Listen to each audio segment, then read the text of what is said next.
We begin the show with this. Earlier this week, Magic Talk host Sean Plunkett shared with the world his thoughts on why All Black TJ Perenara should stick to his rugby and leave the topic of sexual diversity alone. He told listeners he's just a rugby player. This was in response to an interview in Express magazine where TJ said that the All Blacks embrace diversity. In what seems to be a campaign that is purely fueled by his obsession against anyone that he associates with the word woke, Sean Plunkett told listeners that the All Black should stick to his rugby and leave the topic of diversity alone. TJ Perenara, geez, you are the best sub-halfback. In some ways, I'd say the best halfback in world rugby today. You do not need to be woke. Okay, and you're getting a little woke for me, TJ. You are a rugby player. You pass the ball very well, but I am not interested in your views on all these other things. That sounds to me like a man telling a woman to stay in the kitchen. Now, I'm not a millennial, but older than that, and I really can't stand the word woke. But I simply cannot get my head around why someone feels the need to share such an out-of-date opinion. Being accepting of diversity and inclusion isn't called being woke. It's called being a human being. Plunkett saying something that causes offence is nothing new. In fact, it's probably a daily occurrence. And a part of me just thought, we'll let this one slide. But after receiving messages via social media from other members of the gay community expressing their disappointment in the comments, I've decided to speak up. So to those of you who were disappointed, you're not the only one.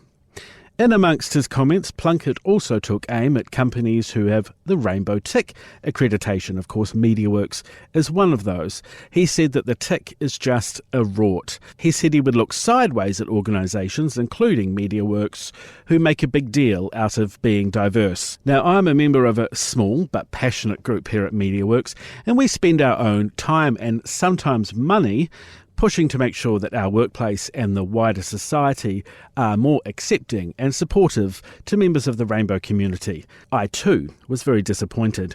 If I had a choice about what we would return to sender, it wouldn't be the Rainbow Tick. It does feel like ever since the morning Greta Thunberg stood up at the United Nations and spoke about her passion for saving the world, suddenly like a Mexican wave at Eden Park, middle-aged, wealthy male broadcasters have vented their rage on whatever platform they could scramble to.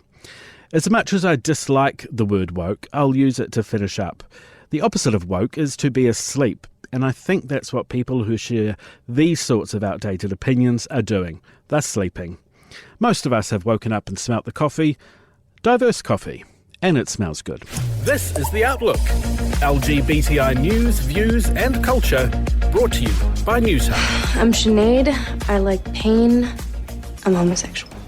This is where we sleep. But there's no inappropriate behaviour allowed. Inappropriate? Like swearing? No, inappropriate like fucking. If I catch you looking at another man like that ever again, you'll be watching sports the whole weekend. Welcome to The Outlook. Yes, we are back. You thought we had disappeared, but no. It was just winter. We were hiding. We are well and truly back. And that was a clip from the cult movie But I'm a Cheerleader.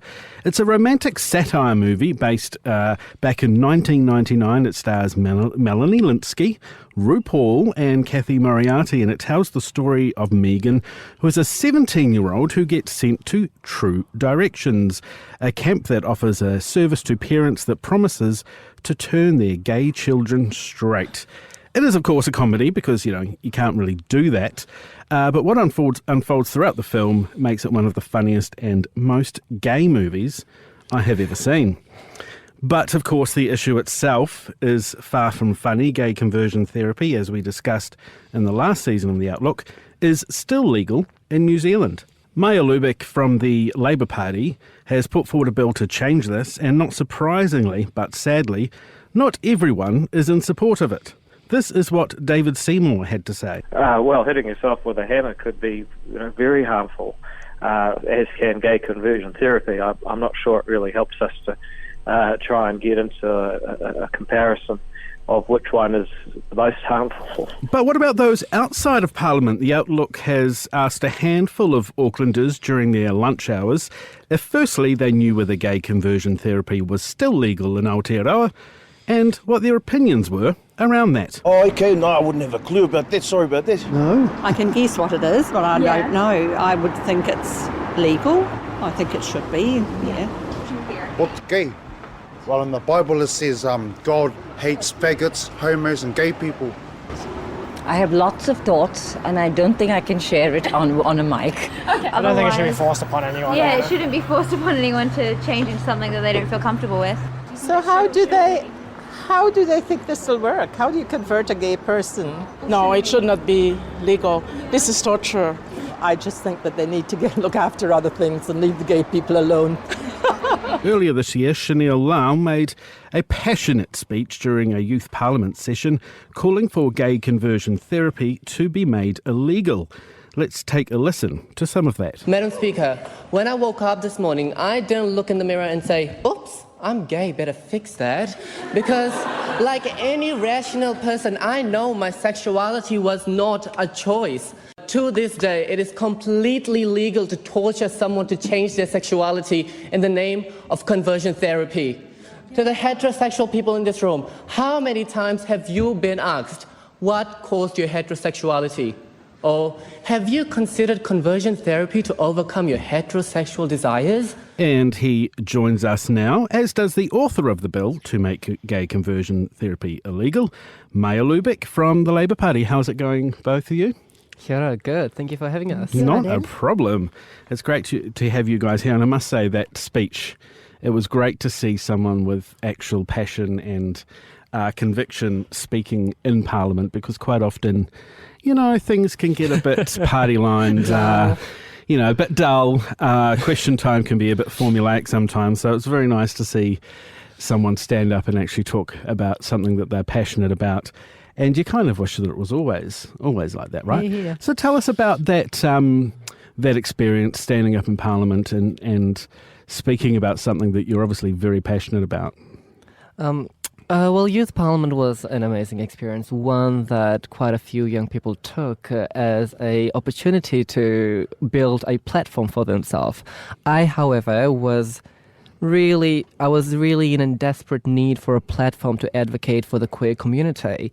So I took it as an opportunity to advocate for a ban on conversion therapy. So I got into Parliament, and I don't think a lot of people were expecting a speech on queer rights, because it's 2019. We think we're all liberal and happy and sing kumbaya and hold hands, but it really isn't. So it was a slap in the face for quite a few people who think that just because we live in New Zealand, we are free to do whatever we want. And there were quite a few actual members of Parliament in the House. So it was really fulfilling to challenge them in their roles.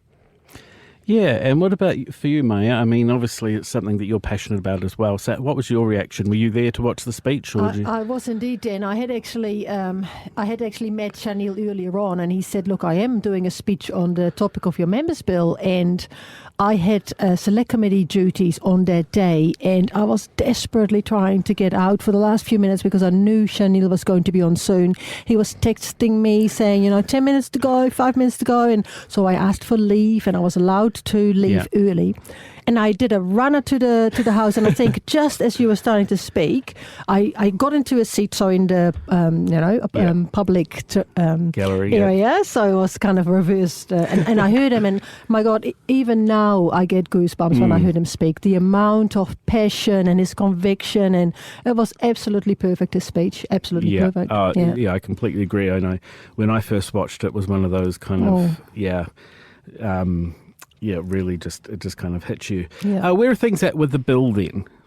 Yeah, so it is probably fair to say that after I accepted the petition from the Young Greens and Young Labour and Rodney Rainbow, it went into the ballot. There was quite a lot of commotion at the time, because I remember talking to you, and it went a bit quiet because, of course, there's always so much to do, and it's you need a catalyst to bring things back up to the surface, and so that's what Shaneel was. Yeah. And Shaneel standing in the House, and this is the line I love from your speech. He said, as politicians, you have a responsibility to alleviate the collective suffering of your people. look at my goosebumps. Because that is absolutely what it is. So, we brought it back. The attention is focused again on this issue that should not be able to be allowed in New Zealand. So, I guess, with that fantastic work that Shaneel and I'm sure you're going to talk about, your CTAG, the new group that they've set up, and what I'm trying to do, from different directions, we're hoping to put, enough emphasis back on this topic so people get, interested in a change. Have you had any discussions with other parties about what their support levels are? I know that when I last covered this topic, I sent an email to every MP in Parliament and said your thoughts, and so many replies were, whatever our party leader says, we will go by that, and that was quite disappointing, obviously. So have you had any kind of cross-party conversations around making this thing go further? Yeah, sure, and I had to do quite a bit of work before I could put the bill in the ballot, because you don't just put any old thing in there. You need to make sure that there's a reasonable chance of people, coming on board and supporting it. And in fact, through some feedback I had from different parties, opposition parties, some of that wording in the bill got changed to make it more of a chance, I suppose, that if it was drawn, if it came out of the tin, they would perhaps support it. So I think there's definitely support. It is always with conscious votes a member game, but I think the what everybody is doing is approaching individual MPs, writing to parties, writing to MPs. All of that is really important because it makes people think about it, do some soul searching, and maybe just question themselves on their beliefs and think, well, is that the right thing? Should I maybe support this instead of having an initial or not touching this? So it's definitely back there. And also I think it kind of goes back to that argument where people who are anti something, especially if it involves rights of someone else, the anti people are far more vocal than the people that support it, because you support it and you're just so okay with it that you don't feel like you need to write any letters or make any phone calls, which means the people who are against it are the vocal majority, and therefore the feedback that is sent into Parliament suggests that more people are against it. So people on the other side of the argument, they may say, where's the evidence that this is happening? Well, when you think about an issue like this, you don't think that it's happening, and that is why the mainstream community does not know, but it is happening. So just last week, the Counting Ourselves report came out, which surveyed 1,178 trans and non-binary people. 17% of those people said that they were approached by a medical professional who offered them conversion therapy. Now that's 200 people. Wow. 200 people, that too many people. And we know that given this is just medical professionals, there are people who have been offered through church and religious organizations. To me, that just, if a medical professional is offering this, that just, then it has to be happening in other places, because medical professionals should know far better than that. Yeah, absolutely, Dan. And I think if we look at the organizations that have actually condemned conversion therapy and actually described it as damaging are, for example, the New Zealand Association of Psychotherapists, and this is worldwide. It has been a condemned practice, so we know from the Counting Ourselves survey that it's happening too much, and there's the evidence right there for you. This must take a massive toll on someone's mental health, going through this, coming out the other side, because just the stuff that you're going through. Tell us more about that. You must have heard some stories about just how bad it's been. Oh, yeah. So I think it's important to just lay this out there. Without conversion therapy, queer youth have a 5 times higher chance of committing suicide. And this was reported by Inside Out and the Ministry of Education. So we already know that queer youth are more likely to commit suicide. And then on top of that, anyone that's been through conversion therapy, a report came from the Family Project from the University of San Diego, which said that anyone that's been through conversion therapy has a 3 times higher chance of committing suicide than those who haven't. So we know that this reparative or cure therapy, as it is known, doesn't actually repair or cure anything. In fact, there's an abundance of information that says that it causes anxiety, depression, loss of sexual functions, and always amplifies the suicide rates. Absolutely, because really, when you think about it, it is about acceptance. And if, true health comes through acceptance. Carl McDonald said that, acceptance of ourselves, the bits we like and the bits we don't like. But if you're going to tell people that something's wrong with them and they're broken, how can you ever get anybody on the road to do proper health? So, Shaneel, I want to talk to you about obviously what you're up to at the moment, but also I want to hear a bit more about like what the reaction was, what people said to you after the speech, and the feedback you had on social media and that sort of thing. I mean, I'm thinking of the UN moment with Greta, where all of a sudden we have every single middle-aged white media commentator, male, throwing stones. What was the reaction to your speech? When I put the video out there, I wasn't expecting it to resonate with so many people. So what happened was that I put it up at 10 a.m. and I checked it again at 12, and it had more than 1,000 likes. And in a couple of days, it gained more than 7,000 likes and so many views. Well, that is the same time when Instagram took off the feature where you could see likes. Right. So let's say 1 million about this page. At least. While I got many positive feedback and a lot of support, there were a few people that were not happy with it. So I all of a sudden started getting message requests on Instagram, and when I started opening them, there were quite a few death threats in them. Oh, man. None from well-known politicians, but from the mainstream community in New Zealand. And what it did was show the underlying homophobia that exists. Yes. It did that, but it also gave... I had to keep fighting, because in that moment, had I given up, I wouldn't be here. That's right. So instead of saying, you know what, this is too much, I capitalized on that attention and made this bigger than it was. So while I was getting death threats, it was a win-win. Yeah, you know that you are getting to the people who are the most against what you are trying to achieve. So some people from the opposition parties have said to me that making it illegal will just push it underground and make it harder to find and close down. What are your thoughts around that? Yeah, look, and we've heard that argument, and I think we discussed a similar question in our group. So I recently spoke to the Conversion Therapy Action Group. Yeah, it's a group that Shaneel is part of, and they had some really good thoughts on that, and I wonder if I could send that over to Shaneel, because I think it's really important that there's a couple of questions that always come up, and this is one of them. And I think, the balancing with the freedom of rights, are you going to push it underground? And I think, they have some really good comeback for that. Well, that's a good question, because it is a valid concern that we need to address. So when they tried to do this in Australia and the state of Victoria, the same question was being asked, that if you ban it, it gets pushed underground. Well, currently what we have is that it's completely legal. So the fact that we don't even try is disappointing. Of course it's going to go illegal. Anything that has a ban on it somehow manages to get a black market. Yeah. And when you look at the other laws, murder isn't legal, but people do kill each other. Yes.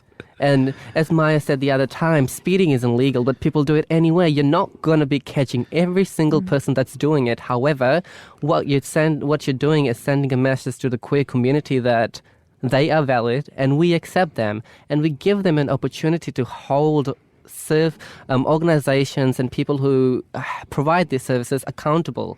Because right now you can't do that. And I also think personally that it also sends a message to parents that may be thinking, is this okay to be doing this? Oh, well, the law says it is, so I'll go ahead and do it. But if there was that one barrier that, I'm thinking of a church-going family and it's all of a sudden illegal to do this, to send your children to something like this, it may be that one thing that stops them from doing it.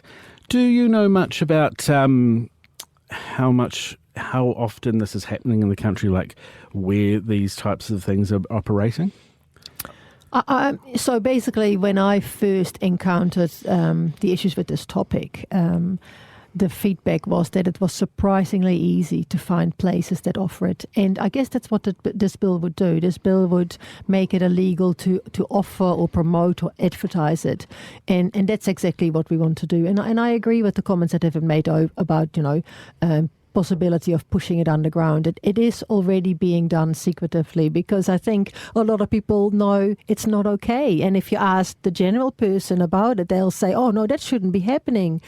But having the law back that up, and as you said, Dan, for the parents and the kids involved even to think, well, actually, if the law says we shouldn't be doing it, why are we? Or why are we condoning it? So, yeah, I think that is really, really strong. Mm. Tell us about this action group then. That's has it been set up, or is it something that you've just joined in with? Oh, well, I co-founded the Conversion Therapy Action Group. It is a group made out of 5 activists. So we have Shaneel, who's a queer artist. We have Max Tweedy, who's the director of Auckland Pride. We have Nehana Waitai, who is a rainbow rap representative from Young Labour Princess Street. And we have Harry Robson, who's a queer writer, and myself. So as a group, we are navigating through this issue and trying to be diplomatic. What the group has managed to do so far is we were able to convince young Nats to come on board and support a ban. I saw that post, yes.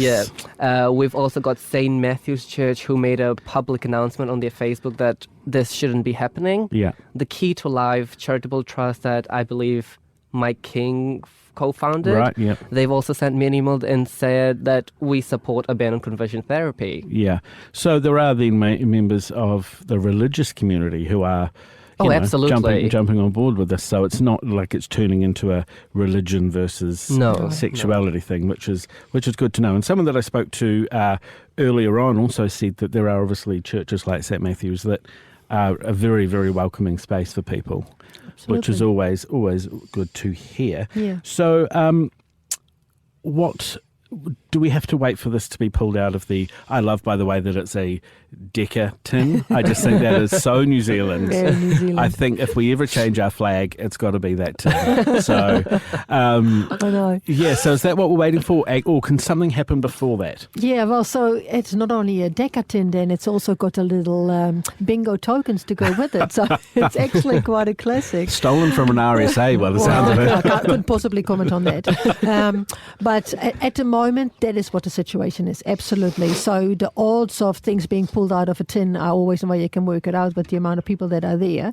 And in all fairness, we have brand new MPs that are on their 3rd bill. I think Mark Pedersen from New Zealand First is one of them. There are other people like our Speaker, Trevor Mallard, who in 30 years had no bill drawn. So this is where your odds are. Wow. So we don't want to rely on the odds. No. We really ideally would like, this bill to get more attention than just the biscuit tin attention. And I guess that's what we're all working on, combined efforts to, keep that focus on what we're trying to achieve, keep saying this is a community that needs the support. We need to give some, some TLC to the LGBTQI. That's a lot of acronyms there in one sentence. I think we need to come up with a new term, but that's an entirely separate topic. I know. I usually say rainbow because it's probably yeah. And so to your point, Dan, yes, that is it now, but we are working on changing it in a combined effort.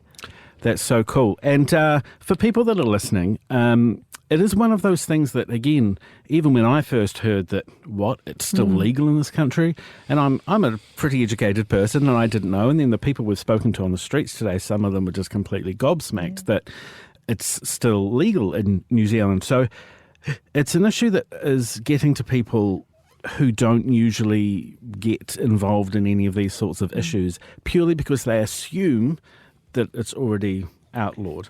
What can these people do to show their support for this and say to the government that there should be a law change around this? Yeah, look, I think we've already seen, people make use of the instruments that are there, like, the petition that was done. That's a massive way of showing to Parliament, what you believe we should be focusing on. And always writing into your MPs is really important.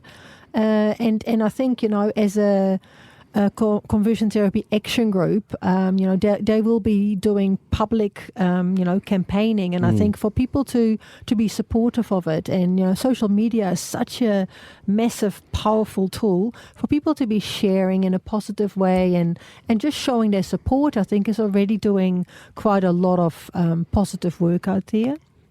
Any other ideas? Sorry. I was just going to say social media was something that obviously helped your speech just go, around the world. And I had people who I know in California who were messaging me saying, who's this? Who have you got in Parliament that's speaking like this, And, pour them with Donald Trump. So, it obviously does help. So, and also anyone's listening, this writing to MPs thing really does, it is kind of old school, but obviously you can email, and it's very simple to do.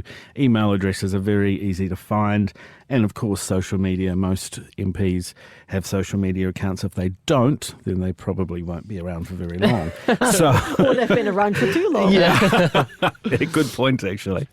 Hey, it's been really, really, really good having you both in here, because I think it's important to help causes that that need the support of the community, and also great to showcase role models for the community and how you can do things to make a difference.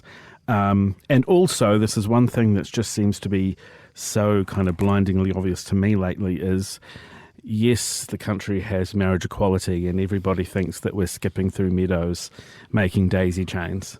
But we are in a better situation than other countries around the world. There's no denying that. But it does not mean that our fight is over, and so we've got to keep on going. And I think you two are very key to that. So thanks very much. Thank you. Thank you.